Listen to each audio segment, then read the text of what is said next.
Well, hello, all of my very cool watchers and listeners. We are Geeks Assembled. It's Lee and me, and some Sapphire and Steel. This is Audio Heads, and we are reviewing the Surest Poison. Mm. It's a four-part show on audio by Big Finish, and it's Sapphire and Steel fighting time.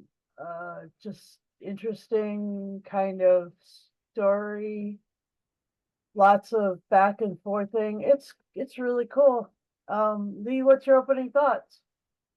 Well, you know me. I love Sapphire and Steel, whatever medium, TV, audio, books. Um, David Warner and Susan Harker proved that they can do Sapphire and Steel when they were making these. I mean, this is from what 2006, Yep. quite a while back now.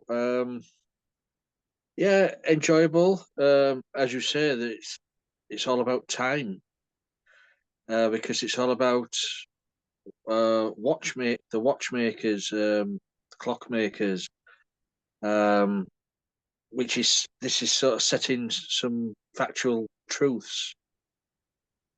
These people did exist. These watchmakers did exist. Oh yeah. The Marie the Marie Antoinette watch did exist, Oh yeah. and they did disappear in 1983 and never seen again. The watches. Oh, So, um, I had no idea it was real. I just thought it was like a yeah. fantastic story. Who wrote it? Richard Dinnick wrote this story. So he's taken factual events and historical real life people and put them in a surreal fantasy science fiction story. Yeah. Um, Sort of explaining what happened to the watches. Um, so yeah, I enjoyed it. It's um, it's not one of your Sapphire and Steel spooky adventures because Sapphire and Steel are always remembered for spooky ones, Mhm. but this one is all about time. Yeah, Um, it's time travel. Time travel. It's Sapphire and Steel couldn't. They were transported back. I think was it to 1983, Hmm. um, but they couldn't go forward. They had to keep going back, Yep. which was a neat idea. Um, and the other guy in this, the character, I can't remember his name now, but Mr. Webb, played by the recently Richard. late Richard Franklin, um, as a watch collector um, who is over 150 years old. Hmm. Um, Something to do with the watches. Hmm. He's he's seen his children grow. He's seen his children die. He's seen his grandkids come and go. He just yearns for death. Hmm. Um, but he's so obsessed with the watches and this obsession and the watches are causing this time. Well, it's not really a time breakthrough, is it? It's time sort of in control of this one. Sapphire and Steel are soon separated in the story, and for most of the story, Steel is a prisoner of oh, Cecile, played by Helen Goldwyn. Um, and the rest of the story is Sapphire and Mr. Webb, because Mr. Webb eventually gets to travel back in time as well. It's an interesting. It is an interesting story how it's told. Um, there's no big shocking reveal at the end. It's just all about how time, because it is said right at the end, how time is the surest poison. Time will get you in the end. Mm-hmm. and it does. And it does. But the acting in this and the telling of the tale, I can't fault it. It's enjoyable. It's what is it? As you say, it's a 2-disc, 4 parts story. As soon as the music starts, of course, you know what you're in for. So, Sapphire and Steel have been assigned. So yeah, good story. There are better ones out there, but this is because it's slightly different to all the others because of there's no spirits, ghosts breaking through. But this is just a 100% time, and I enjoyed that. It's different. It's a break from the old routine with Sapphire and Steel. Yeah. Yeah. Over to you, Susan. That's my opening thoughts. Yeah, the cast was amazing. Susanna Harker, of course, Sapphire, sort of it's not like, I guess I've said this a million times, but she's not really doing the same thing as Joanna Lumley, but she does, she has her own play on Sapphire. And David Warner as Steel, I mean, David Warner, come on, you can't, there's nothing anybody can say about him. He is fan freaking tastic. He's just he's like in everything. And Colin Baker was the narrator, and Mark Gatiss played Gold. And the other thing that was really interesting was Tom Bevan played Burkett, who was like the watchmaker. And the watchmaker was like the interesting thing that I found in this story is that it's all about these watches and how this watchmaker was using finer and finer mechanisms in order to prevent like the the world rotation, uh, uh, like how that would affect it, and then how eventually the self-winding watch, like the one that you put on your wrist, um, anymore the most famous variety of self-winding watches are the Rolexes. And I used to have one of those in California, and it was stolen from me before I came here. But yeah, a self-winding watch is a really cool thing to have because, like, you put it on, and you do your things in life, and it adopts part of your energy to create motion in the watch. And that's sort of what happens here. I mean, especially when they're talking about those sorts of things, like um, they're talking about these devices that time is using. Time in, instills a little chunk of reality of the time reality in each separate watch, and Burkett is like, you know, participating in this and is becoming sort of it's the way, okay, a visual representation of this is how Mozart was being driven by Salieri at the end of the movie Amadeus, where the work is just consuming so much energy, and the precision of what needs to be done is taking so much energy that the briquette is actually dying because of it. And all of that was kind of like there was like that was part of like the uh the sacrifice in it. And then the other thing that was really deep and meaningful was the way that Steel couldn't hear the screams, but Sapphire could. I mean, Steel usually can.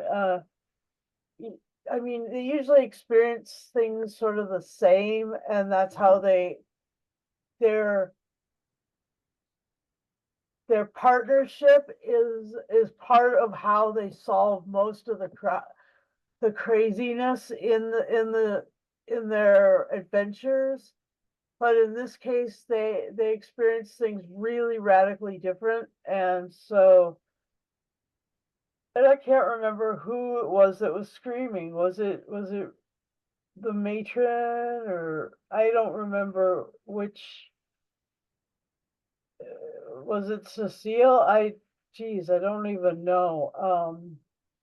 Anyway, it was intense, and the cast was great, and the soundscape was amazing. Like there were sort of things in the soundscape that I was looking around the room to see where that noise is coming from, because it was amazing, and it was so well created that I felt like I was part of that whole Mhm. reality. And a lot of the time when it's science fiction, you get there's a big enough distance between what's going on in your life and what's going on in the audio, that you don't actually look around the room for what you're hearing. This time I was, and that's really really cool, really creepy, and that's really the fun thing about these. And so kudos to the writer, Richard, uh, Richard Dinnick. Richard Dimmick, yeah, Dinnick, and kudos to the director. I don't know if it was Nigel Fair, John Ainsworth, or Lisa Bowerman, but whoever did it for this one, awesome. There's All right. Anyway, I just couldn't tell because I'm only reading it on the site, and anyway, it was great. So and we've done a lot of these. Sapphire and Steel are really enjoyable because they're really spooky and really weird. And this one really dealt with time travel, and time travel is really a fun. It is one of the most fun genres of science fiction because it takes a little bit of, a little history, a little presence of what's going on, and then maybe some nod to the future when these things become possible. All of that to be said, it was cool when Webb got to time travel. That was fun. All right. Anyway, um, and Lee, what parts of the story really stood out to you? well, I agree with you about the soundscape. You know, beginning with this story, the ticking of the clocks, the watches, Uh-huh. it just fills your headspace. Mhm. I think, well, this is just gonna be a good story. And then you get when they travel back to 83 Jerusalem. You get the That's feel, right. you get the noises, you get the feel, and then you go further back to the 1700s or whatever it was, Paris, And with the that's where I was looking around the room, because the noises that were like Jerusalem. I've been there. I've walked in the streets. Yeah, but anyway, go on. I say it's just the soundscape. I mean, Big Finish have been doing audio since 1999, and they really know how to do soundscapes from day one. Um, so some drag you in more than others. This one does drag you in, just like you are traveling through time back to whenever, back to Paris or to Jerusalem. Um, yeah, I just like the idea that this is a totally different kind of story. It's all about time. There's there's no spooky uh, apparitions from the past breaking through. There's no you know things from the future. Creatures from the future. There's no people out there trying to get at trap Sapphire Steel like they did in the series. This is just totally about how time is controlling everything. Mhm. and that's just a brilliant idea. And as I say, David Warner and Susan Araka, you can't fault them. I mean, it's a shame they couldn't make any more. I mean, they did three series of these, and this is only the second in the second series. Um, you know, it's a shame that Big Finish couldn't make any more because of the license issues.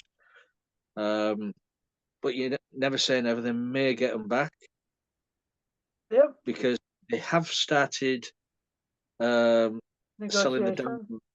the Sapphire and Steel box set downloads on their site, Mhm. all three seasons in one bundle. Yeah, they So must have negotiated that those rights again. if they can sell the audio downloads, I'm sure somewhere maybe in years two or time there'll be some new Sapphire and Steel audios. Of course, recasting Steel as well. I think they should recast Sapphire as well Mhm. because they can change the features. They can change the bodies. Mhm. Uh, they did, they went from the TV series to this, and in the third series, there is a different Sapphire and Steel for one story, Mhm. but then it sort of goes back again. So they are shapeshifters. They can change their appearances. Mhm. So any actor could play these two. Right, exactly. Precisely. I agree. Because say we just recently, about a couple of years ago, lost David Warner as well. So yeah, I would say if they did ever get the rights to do it again, I think it's a total recast for me. Mhm. Keep these just like we do with the original Sapphire and Steel, treasured Agreed. for 100%. for some new Sapphire and Steel, but you never know. Yeah. So back to you, Susan. Yeah, so my I loved how they captured Jerusalem, and that was really a significant part of the story was where the watches were in Jerusalem, and then also the the safe, the opening of the safe was great, and the little nod to like the whole like the Italian job and stuff where they were like, but how can they shrink? What did they shrink down to go in the safe? And Sapphire sort of laughs a little bit and says, "No, these are walk-in safes. These are great big things." And so, Walking safe steel. and the other thing that was really cool was it was the way that it was like they kept thinking that there was going to be some breakthrough, there was going to be something spooky happening. That they were like they always seemed like they were on tenterhooks waiting for that to happen, but it didn't never happen. It was just that they were so used to it going that way in other stories that this way they were like, no, there's not going to be a breakthrough, and they had to come sort of to terms with that. That was fun. And the other thing that was great was yeah, the sound of the lady who played time, her the voice in the clock, in the excuse me, in the watches, and like the scream that was there. That was great. I thought that you know they did a really cool job making that you know,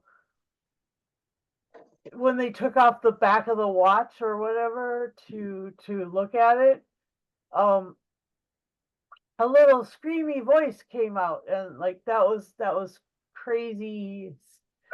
That was crazy. It was great, and so I just thought that that was really interesting, and also the fact that they were like at an auction, and that was really sort of like, oh, here we are. We're off to the races. We're doing something really different now.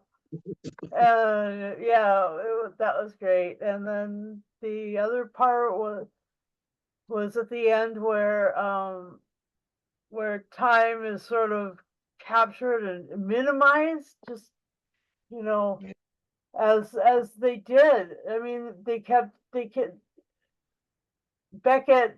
or Bequay or whatever, however you say it, Bisquick. That was what I was saying to myself when I went to bed last night. How the hell is Bisquick gonna do? But no, Beckett, Beck, um, what's his name? Brickweight. Uh, Brickway. Brigade, Brigade. Brigay? Okay, anyway, he as he was getting weaker and weaker and stuff, and like the work that he was doing was being it was again the Amadeus thing, and then the cast was amazing, like there was just so many cool actors involved with this because the cast list is like 25, 30 people long, and they were all really um a lot of them are really accomplished actors, big parts of what Big Finish does anyway. And so I just love that. And let's see. Um yeah, I didn't know that it was real. I mean, I didn't know that it was like a true, there was anything sort of factual or historically accurate in this. So that just coming to this podcast, learning that is pretty interesting. I will I guess look at this. I didn't. How did you know that this was real, Lee? What led you to? Oh, the liner notes. Cool. Yeah. Oh yeah. And I don't know where you get there's 25 people in the cast. There's only 6. Uh, on this they show a lot more, but it may. Yeah. Well, I know Colin Baker and Matt Gatiss are in it. Well, there was sort of like the voice that was telling the story. Was that Breg Brege Brege? Yeah, it was Brigade, I think. All right. So I'm wrong. I thought it was. So I guess let's. That was Tom Bevan or Tom Bevan. Bevan. Yeah. That was great. Anyway, okay. So in that case, I'm mistaken. It's just that I'm reading it from the Big Finish, and maybe it's the whole box set that they've thrown in together as a cast list. Just forgive me. That all right. So and in this instance, I see really why having the liner notes and an actual physical copy is a really good thing, because you're able to separate out each separate adventure on its own. That's a good thing. It really is. All right. I stand corrected.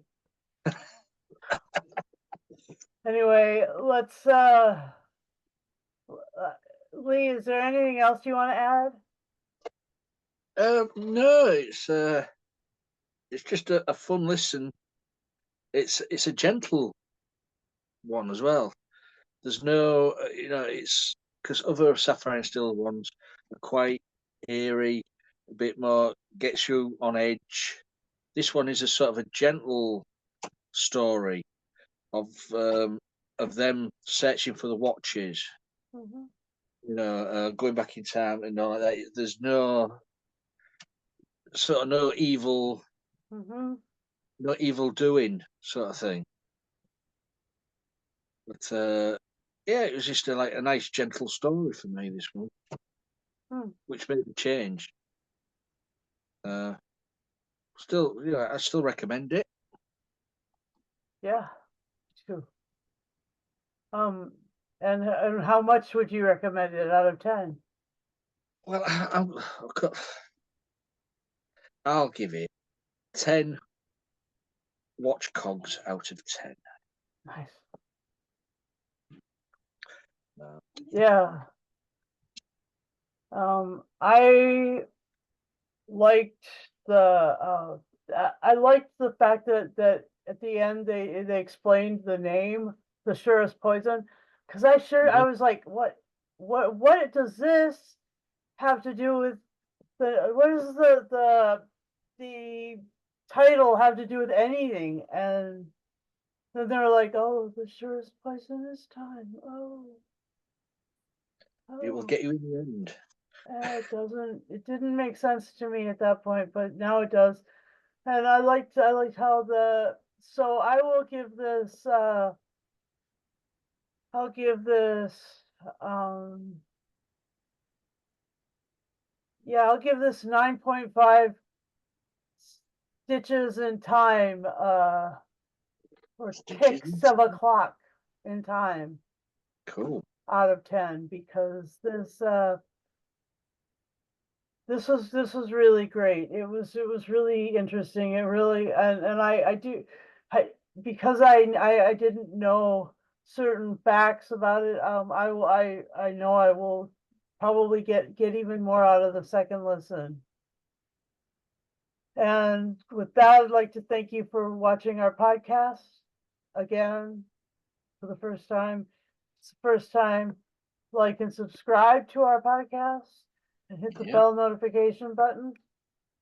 But I know you may not hear it, and so I just have to ding ding that anyway.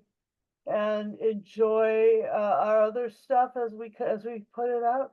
And also, if you'd like to join us, talk to Lee. All you have to do is be over 18, have a device, camera, a microphone, and Zoom, and be willing to watch what we watch and listen to what we listen to. And I'd like to thank you for doing this. And uh, yeah, with all of that, enjoy whatever time you have. TikTok.